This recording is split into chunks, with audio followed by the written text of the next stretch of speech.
Before I get into this video, I just want to quickly thank everyone for the reception on my previous video.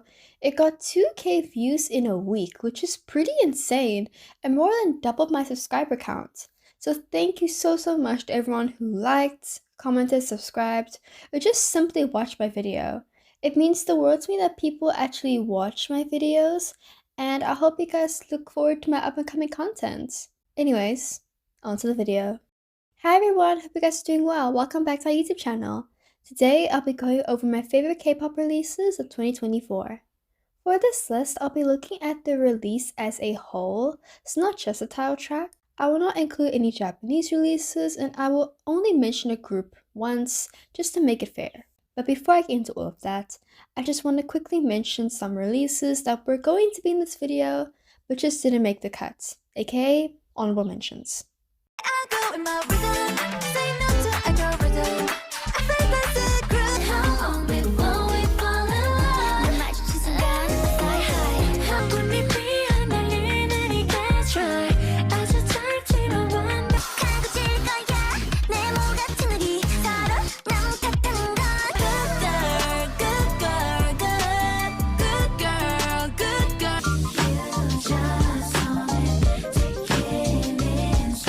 A special shout out to Candice in particular, because this is only a pre-release and they're only having their comeback in late December, I believe. I'm not too sure.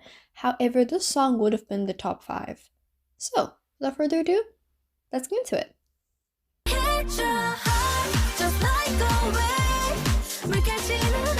Yerin's solo work hasn't really impressed me up to this point, so my expectations for this comeback weren't too high.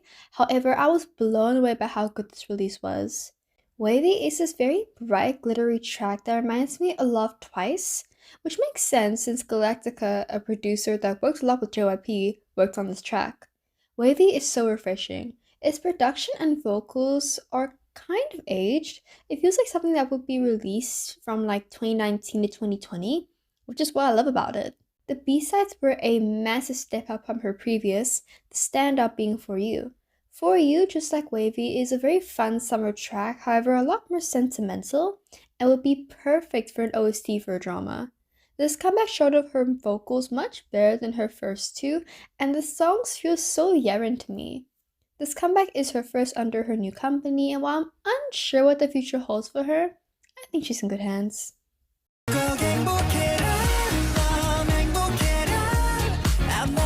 SF9 just understand how to serve the perfect summer comeback. While Don't Worry Be Happy might be generic, it has this classic K-pop sound that I've been missing along K-pop recently, especially in the summer. The B-sides are full of so much character, and all of the B-sides sound like proper K-pop. The tracks also continue that summer sound, even in more relaxed songs such as Melodrama. It's a very cohesive album. My Fantasia is my favorite B-side with this catchy melody and explosive complex instrumental. It's a song I plan to play a lot this summer. Overall, it's a fantastic listen. I would encourage anyone who hasn't listened to this to please do so, because it's a really good release and I don't see people talking about it enough.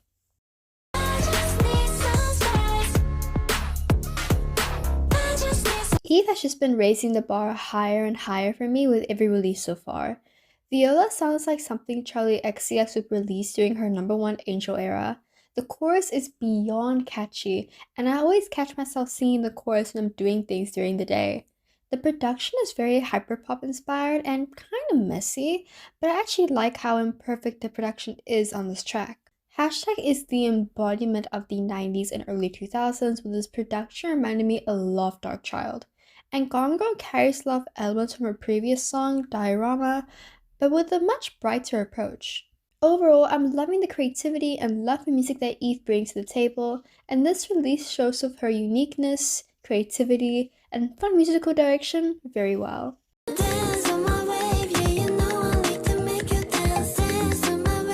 I've been loving the Atlanta/Miami bass trend in K-pop recently. It's one of my favorite genres in K-pop, and I'm so glad to see more of it recently, and this track is no exception. It's a very laid-back track with a very addictive chorus. I love how the vocals sound on this track. It's very airy and lush, and I think it fits all the members quite well to me. The post-chorus ties everything together in my opinion, preventing the song from being too repetitive, and it's really pretty. The outro has this very fun instrumental, and I do wish we saw a little bit of it more in the rest of the song. I feel like out of all these songs in this video, this one is the one I'm most unsure of how it will age in the future. However, at the moment, I quite like it.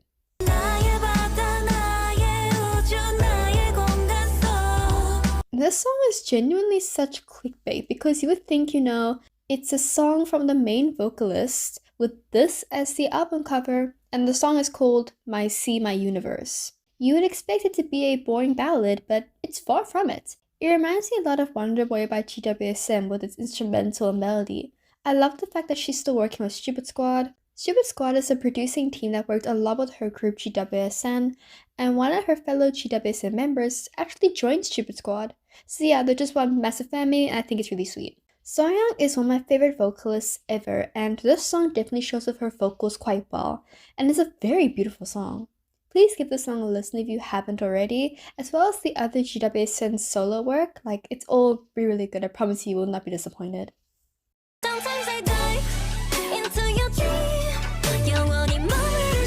Classify is such a fun, creative song, using recent trends while still keeping the core "Oh My Girl" sound. I really like its approach to it.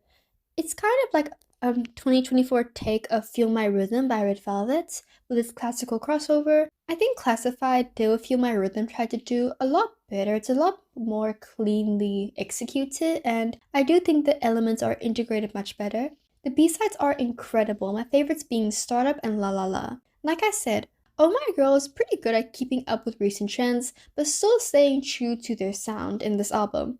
Especially with La La La in particular, it's a charming bass song, and I like how they don't really do kind of like a generic way of using drum and bass. I like their approach to it. It feels genuine, not just trend hopping to me. I really like their approach to it. And it's a very catchy song. And Startup is just this classic Oh My Girl pop disco track, which I love, and I'm so glad they never stopped doing them. I don't have much to add, it was just a really good comeback.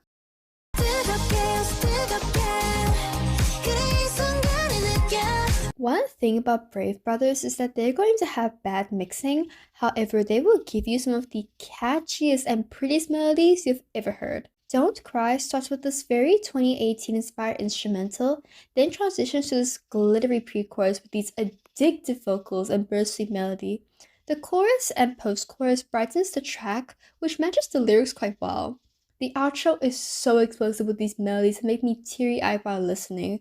I see Don't Cry becoming a K-pop classic in the future, and it's a song that holds a lot of sentimental value, like Ditto for example. Tumblr has this R&B future bass inspired instrumental, reminding me again a lot of 2018, and was a great follow-up to Don't Cry. Welcome to My World is the definition of catchy.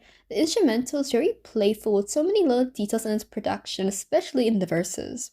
And lastly, the Good Girl remix gives the original song a new identity, and in some ways I actually prefer it over the original with its jazzy influence and soft summer feel. The melodies in this project are so timeless with this almost nostalgic feel that I can't really explain.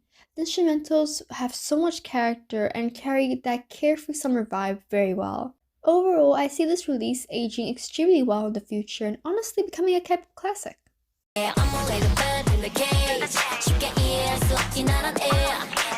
I've really been enjoying yooa's solo work, and this release is no exception. Rooftop is very dark and gritty, with a chorus that reminds me of Britney Spears in the early 2000s. Think My Prerogative or I Just Begun Having My Fun. I love the way the track develops as the track goes on, and the bridge ties the whole song together. It's one of my favorite bridges of the year. Love Myself's chorus is one of the most explosive I've heard all year. The instrumental is so full of so many little details, and yooa does a lot of interesting things with her vocals in the song, and the song develops quite nicely. This song has so much replay value. Despite it being quite short, it doesn't really feel that way and it's still very complete. And it's honestly one of my favorite songs of the year. And Shooting Stars is very sweet, retro-inspired track. The instrumental makes me feel like I'm levitating, and yooa's vocals are so smooth and fit the song very well. and not to mention its beautiful bridge. This release has so much replay value with detailed and clever production, not to mention its infectious melodies.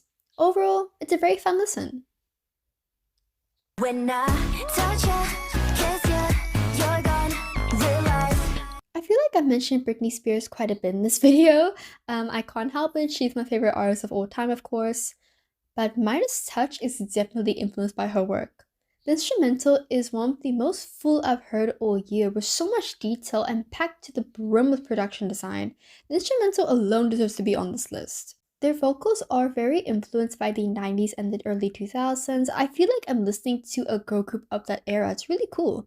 And despite it being shorter than 3 minutes, it doesn't feel that way to me and develops quite well. And don't get me started on nothing, simply R&B perfection and certified their position as EXID's daughters.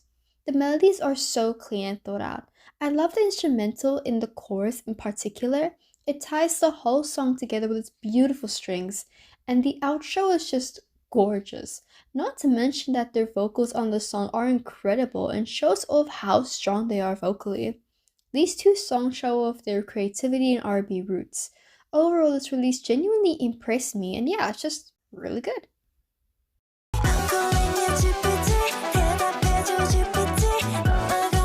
GPT brought something to K-pop that I've been missing for a long time. It's super refreshing and brings something new yet familiar to STAYC and K-pop.